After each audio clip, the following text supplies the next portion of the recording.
22h.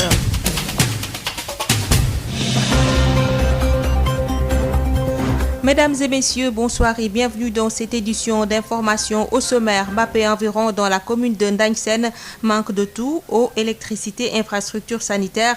Le directeur général de l'AME, Saher Diop, en tournée politique dans la zone, promet de porter le combat pour améliorer les conditions de vie des populations. Élection locale 2022, Meouane enregistre la candidature du directeur général du Crous de Thiès, un fils du terroir. La candidature de Cheikh Tidiane Sall est portée par la coalition Benno Bokk Yakaar de Meouane.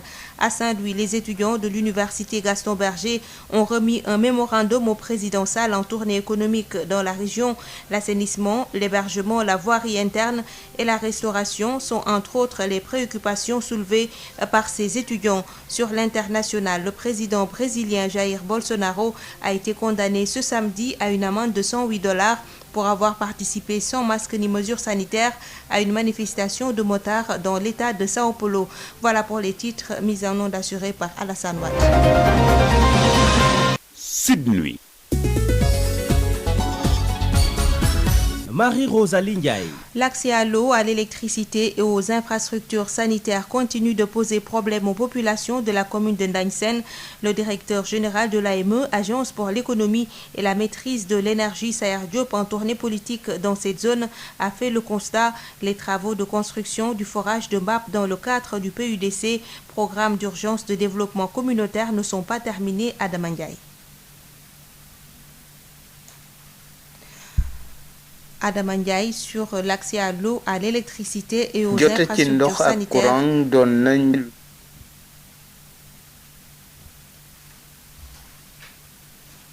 L'accès à l'eau potable et à l'électricité constitue de réelles préoccupations pour les populations de Mbaoudé, d'Egsangui, Niangène dans la commune de Ndagnsène. À cela vient s'ajouter les difficultés liées à l'accès aux infrastructures sanitaires. Bref, Mbap manque de tout. Les travaux de construction de leur forage, entamés depuis 4 à 5 ans, sont à l'arrêt. Aliou Samb, un notable de la localité, témoigne. Nous avons des problèmes d'accès à l'eau potable, à l'électricité et à la santé. On nous avait dit que les travaux du forage allaient durer 6 mois. Nous sommes restés pendant 5 à 6 ans sans avoir de l'eau.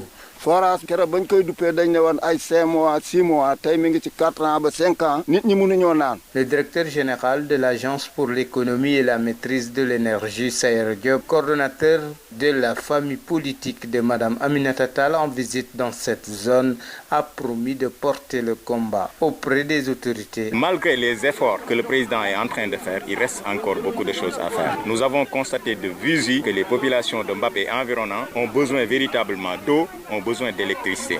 Nous allons rendre compte aux autorités compétentes et en ce qui nous concerne aujourd'hui en tant qu'autorité, dans le département ministériel en charge de l'énergie et du pétrole, nous allons véritablement porter le combat de ces populations pour que Mbap retrouve l'électricité le plus rapidement possible. Ce qui est une priorité de son Excellence le Président de la République, Macky Sall, accès universel à l'électricité à l'horizon 2025. Le premier adjoint au maire de Ndagnsène, Mbaye Faye, confirme Mbap baigne dans l'obscurité. C'est une zone très enclavée. Pour se soigner, il faut parcourir 10 km pour se rendre à Ndindi ou à Ndagnsène. Diourbel, Sud FM, Adama Ndiaye. Nous restons à Diourbel où le directeur de l'emploi a organisé une caravane pour montrer les différentes réalisations faites par le gouvernement du président Macky Sall. Pape Modou Fall prêche pour l'unité de tous les leaders à soutenir la candidature du ministre de l'Emploi, Dame Diop. Il est au micro de Adama Ndiaye. Aujourd'hui, on a lancé cette caravane. C'est pour dire au président de la République que nous, tout ce qui nous intéresse, c'est rassembler pour lui et gagner pour lui. Rassembler pour gagner et gagner pour le président de la République, Macky Sall. C'est ça qui est important, c'est ce qu'on est en train de faire. Nous ne sommes pas dans autre chose. La reconnaissance veut aujourd'hui que tous les fils de Diourbel, la reconnaissance veut aujourd'hui que tout Diourbel se mobilise derrière le seul ministre que nous avons, qui est un ministre compétent, qui est un ministre sérieux, qui est un ministre qui a la confiance du président de la République, que celui-là soit le futur maire de Diourbel. C'est notre souhait et nous allons travailler sur ça. Nous voulons aussi profiter de cette tribune pour pouvoir citer les réalisations du président de la République, les réalisations du ministre Dame Diop, nos propres réalisations et montrer au président de la République que tout Diourbel s'est mobilisé derrière le ministre Dame Diop parce que c'est le seul candidat qui peut être un candidat de consensus. Maintenant, si on dit les Diourbellois moins un, il y a une seule personne qui est contre le ministre Dame Diop. Ça, nous le savons nous tous. Et ce qui est regrettable, c'est que non seulement il est contre le ministre Dame Diop, mais il se met dans le pot d'un usurpateur. Et ça, c'est tout à fait regrettable. Donc je lance un message au président de la République. Nous avons choisi au niveau de notre coalition, avec plusieurs partis politiques, plusieurs mouvements, plusieurs acteurs de la société, plusieurs entrepreneurs, plusieurs chefs d'entreprise, plusieurs artisans, que nous avons choisi le ministre Dame Diop et nous voudrons qu'il soit le futur maire de Diourbel. Mais avant cela, nous voudrons qu'il soit le candidat du président de la République Macky Sall parce que c'est le candidat que nous avons investi, c'est le candidat que Diourbel a investi. Élection locale du 23 janvier 2022, Mewane enregistre la candidature du directeur général du CROUS de Thiès, Cheikh Tidiane Sall, pour diriger l'institution municipale, une candidature portée par la coalition Benno Bokk Yakaar de Mewane Babacar Sow. Élection locale du 23 janvier 2022 au Sénégal. La commune de Mewane vient d'enregistrer la candidature de Cheikh Tidiane Sall, directeur général du CROUS de Thiès, fils du terroir. Une candidature portée par la coalition Benno Bokk Yakaar. C'était à l'occasion de la remise d'attestation pour la formation des femmes de 57 villages de Mewane dans la transformation de nos produits locaux. Des femmes qui vont bientôt recevoir leur financement. Cheikh Tidiane Sall, directeur général du CROUS.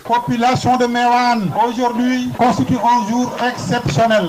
Cette mobilisation exceptionnelle me bat droit au cœur et rehausser la présence de la délégation de la présidente du conseil départemental, Madame Seynabou Gaye Touré, et les partis politiques de Benno Bokk Yakaar, et je crois que c'est plus important, le représentant de la LD, le représentant du PS, le représentant de l'AFP, de SPD. Mais sachez que Benno est avec nous et nous allons démontrer que nous sommes l'unité à Mewane. Benno a choisi Cheikh Sall comme son candidat à l'élection municipale de janvier 2022. Le futur candidat à la mairie de Mewane en a profité pour revenir sur la mission régalienne de financement des femmes décidée par l'État sénégalais et l'accompagnement de la commune de Mewane à l'endroit de ces jeunes et de ces femmes. Cheikh Tidiane Sall. Nous sommes en phase de renforcement de capacité, en prélude des financements que le président de la République a voulu mettre à la disposition de la jeunesse sénégalaise, à la disposition des femmes de ce pays-là pour promouvoir leur autonomie. C'est dans ce cadre-là que nous avons contacté des partenaires qui ont accepté de former nos femmes en savonnerie, en production d'eau de javel et d'autres produits qui pourront permettre à ces femmes-là de pouvoir accueillir le financement escompté. Tivaouane, Babacar Sow pour Sud FM. Le parrainage en tant que principe et outil pour réguler notre démocratie électorale, mais il faut revoir les modalités, entamer des discussions avec l'opposition pour trouver un consensus autour de ce principe. C'est l'avis de la Confédération pour la démocratie et le socialisme. Le CDS a organisé ce samedi une conférence publique sur le thème « Contexte de préparation des élections locales, l'état des lieux de la démocratie au Sénégal ». Pape Dembassi est le coordonnateur. Nous l'écoutons avec Ismaïla Marcel Colli. Parrainage en tant que principe, il est utile pour réguler notre démocratie électorale parce qu'il y a souvent beaucoup de listes et ces listes risquent d'entraîner en fait un dysfonctionnement dans l'organisation des élections. Par conséquent, il faut un filtre. Et je dois dire que les filtres existent dans toutes les démocraties. Il y a des parrainages citoyens comme ici, mais il y a des parrainages parlementaires, il y a des parrainages des élus locaux dans d'autres pays. Donc le parrainage en tant que tel, en réalité, est nouveau au Sénégal, mais existe partout. Mais ce qui s'est passé dans notre pays, c'est qu'au moment où on adoptait la loi sur le parrainage, il y avait une rupture de dialogue politique. Et à ce moment-là, il n'y a pas eu de discussion entre l'opposition et le pouvoir sur les modalités. Et c'est donc des modalités qui ont été définies par le pouvoir tout seul. Ce que nous voulons dire, c'est qu'il faut une rediscussion des modalités du parrainage pour la présidentielle à venir à partir, n'est-ce pas, des questions qui ont été soulevées et discutées aussi bien par la société civile que par l'opposition et aussi par les membres de la mouvance présidentielle qui considèrent qu'il faut revenir là-dessus. Alors, les modalités, c'est quoi? La première chose, c'est la jauge. 1%, 0,8% à 1% de l'électorat. ça n'a pas été discuté, c'est une question qui peut être discutée. Alors la deuxième chose, c'est le nombre de parrains. Est-ce qu'il faut qu'une personne puisse être parrainée par plusieurs électeurs ou pas? Cette question aussi doit pouvoir être discutée. La question de la transparence, c'est-à-dire faire en sorte que ceux qui vont chercher des parrains puissent avoir une base, n'est-ce pas, qui leur permette donc une consultation du fichier électoral, qui leur permette de pouvoir, n'est-ce pas, savoir si ces parrains ont une carte d'électeur, sont en règle avec les dispositions. Voilà un peu de façon générale. Maintenant, le reste, c'est ce qui s'est passé au niveau du Conseil constitutionnel. Discuter également de cette possibilité. Est-ce qu'il faut laisser le Conseil constitutionnel s'occuper du parrainage ou bien est-ce qu'il faut une commission de parrainage qui doit intervenir avant le Conseil constitutionnel? Ce sont des questions qui peuvent être discutées. Donc voilà un peu, à mon avis, dans quel sens on devrait aller pour discuter du parrainage et avoir un système consensuel. Saint-Louis, lors de sa tournée économique, le chef de l'État, Macky Sall, a reçu le mémorandum des étudiants de l'université Gaston Berger qui lui ont fait part de leurs nombreux problèmes. Il s'agit de la problématique liée à l'assainissement, le problème de l'hébergement, de la voirie interne et de la restauration, entre autres. Yves Tendeng, vous êtes à Podor et vous en dites plus. Bonsoir. Bonsoir Marie-Rosalie Ndiaye. Vous l'avez dit, présentement même le chef de l'État, Macky Sall, se trouve ici au niveau du stade de Podor. Macky Sall qui a été accueilli en grande pompe depuis l'entrée de Podor jusqu'ici. Au moment où nous vous parlons, ce sont les discours des différents responsables ici au niveau du stade où de foules immenses, donc de militants et sympathisants des deux grands groupes, notamment le mouvement Ansar de Mamadou Racine Sy qui a fortement mobilisé, mais également le mouvement Oser l'avenir de Maître Aïssata Tall Sall qui ont donc fortement mobilisé ici au niveau donc du stade de Podor. Mais avant cela, le chef de l'État Macky Sall est passé par l'université Gaston Berger de Saint-Louis où des étudiants de cette université lui ont remis entre donc les mains un mémorandum qui retrace tous les problèmes dont donc ces étudiants de l'UGB rencontrent depuis quelques années. Parmi ces problèmes donc qui ont été recensés en deux groupes, notamment les problèmes d'ordre social, il y a le problème lié à l'assainissement avec des eaux usées issues des fosses septiques, et cela est dû selon ces étudiants à un système d'assainissement qui y fait défaut depuis plusieurs années, car ayant été mis en place en fonction du nombre restreint d'étudiants, aujourd'hui un nombre qui est passé du simple au double, voire même au triple. À cela s'ajoute aussi la question de la voirie interne qui constitue jusqu'ici une vieille doléance de plus de 5 ans. Et selon ces étudiants de Sanar, cette voirie donne l'air même d'une route d'une autre époque. Et il faut ajouter à cela également la construction d'un troisième restaurant universitaire qui devient de plus en plus donc une forte demande de ces étudiants au niveau donc de ce campus social, car d'ici la capacité d'accueil des deux restaurants qui y sont donc présentement est largement en dessous donc du nombre d'étudiants de cette université. Également, ces mêmes étudiants ont souligné la question de l'hébergement qui reste toujours une problématique à cette université Gaston Berger de Saint-Louis. Les étudiants qui continuent de crier par rapport à ce problème qui n'a que duré. Également d'autres problèmes, notamment des problèmes d'ordre pédagogique, notamment l'absence de Wi-Fi au niveau des deux campus et qui constitue aujourd'hui un véritable handicap à la recherche. Martel donc les pensionnaires de Sanar. Également, il s'y ajoute l'absence d'amphithéâtre capable de contenir les étudiants dans certaines unités de formation, donc qui aujourd'hui constitue un obstacle majeur au bon déroulement des cours. Il s'y ajoute également une bibliothèque universitaire qui, selon ses étudiants, est déserte de livres. Cependant, donc, Marie-Rosalie Ndiaye, il faut souligner que les deux objectifs du mémorandum que les étudiants ont remis au chef de l'État Macky Sall ont deux objectifs, notamment celui qui s'agit de faire connaître au président Macky Sall tous les principaux problèmes dont qui se coule présentement à l'université Gaston Berger et auquel donc ils font face. Mais également, le second objectif, c'est de l'inviter solennellement à venir en aide à cette communauté étudiantine de l'université Gaston Berger de Saint-Louis.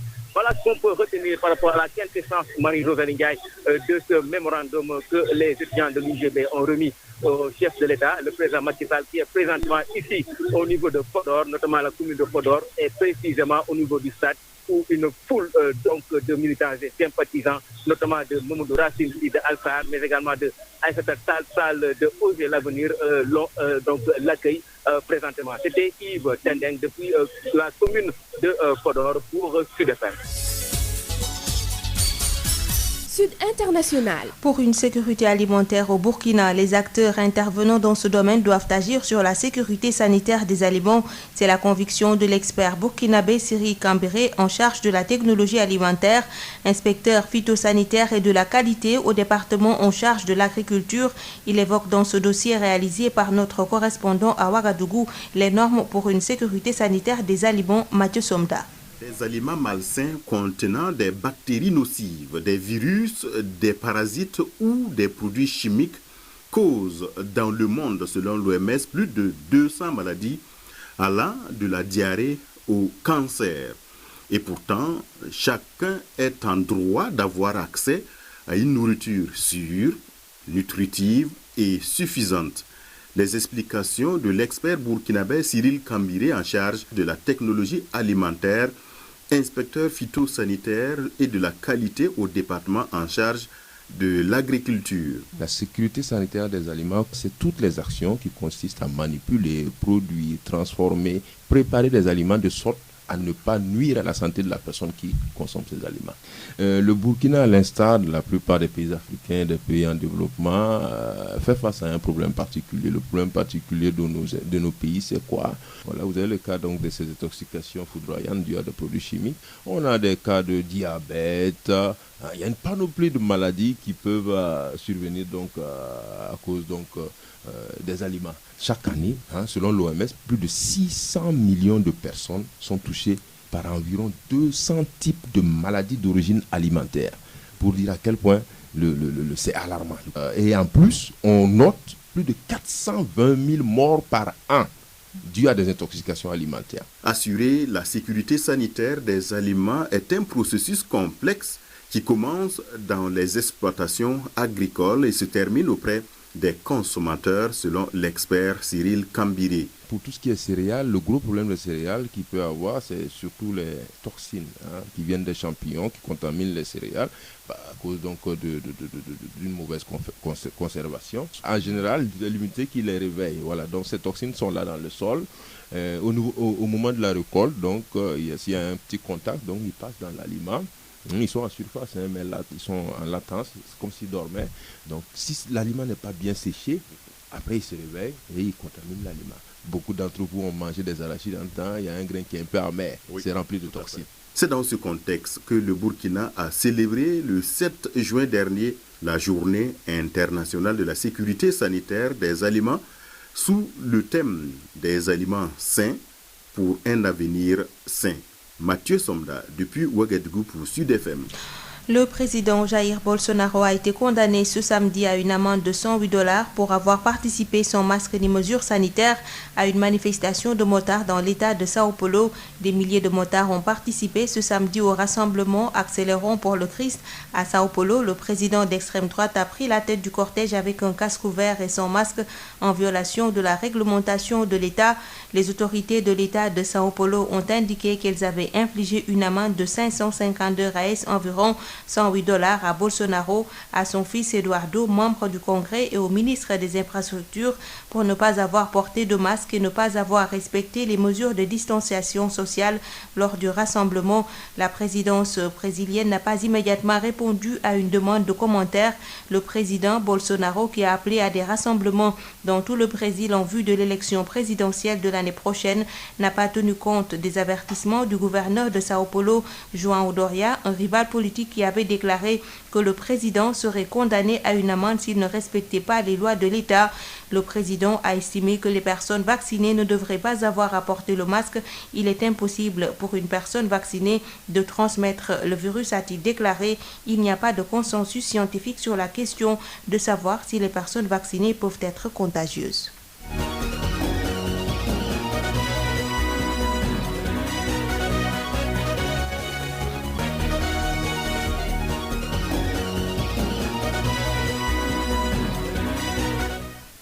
En sport, Euro 2021, la Finlande a finalement battu le Danemark par 1-0. Le match avait été brutalement interrompu après le malaise du joueur de Moi Eriksen. Son état est actuellement stable. La Belgique a confirmé son statut de favorite en écrasant la Russie par 3-0. L'Angleterre affronte demain la Croatie. Macédoine du Nord va en découdre avec l'Autriche. Handball Coupe d'Afrique des Nations dames Sénégal-Tunisie, c'est ce dimanche. Les deux équipes sont déjà qualifiées pour le prochain tour. Elles ont toutes les deux remporté leurs deux précédentes rencontres. Les Lions du Sénégal viendront sans doute enchaîner le succès pour occuper la place de leader du groupe A.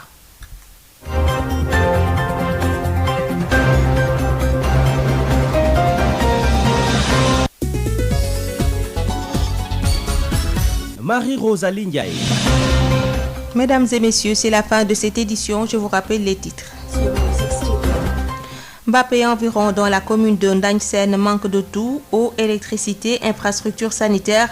Le directeur général de l'AME, Saher Diop, en tournée politique dans la zone, promet de porter le combat pour améliorer les conditions de vie des populations.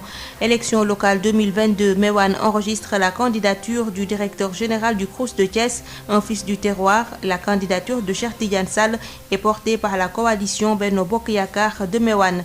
À Saint-Louis, les étudiants de l'UGB ont remis un mémorandum au président Sall en tournée économique dans la région.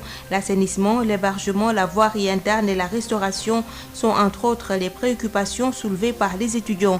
Sur l'international, le président brésilien Jair Bolsonaro a été condamné ce samedi à une amende de $108 pour avoir participé sans masque ni mesures sanitaires à une manifestation de motards dans l'état de Sao Paulo. Mise en onde assurée par Alassane Wade. Merci de nous avoir suivis et bonne suite des programmes sur Sen Radio.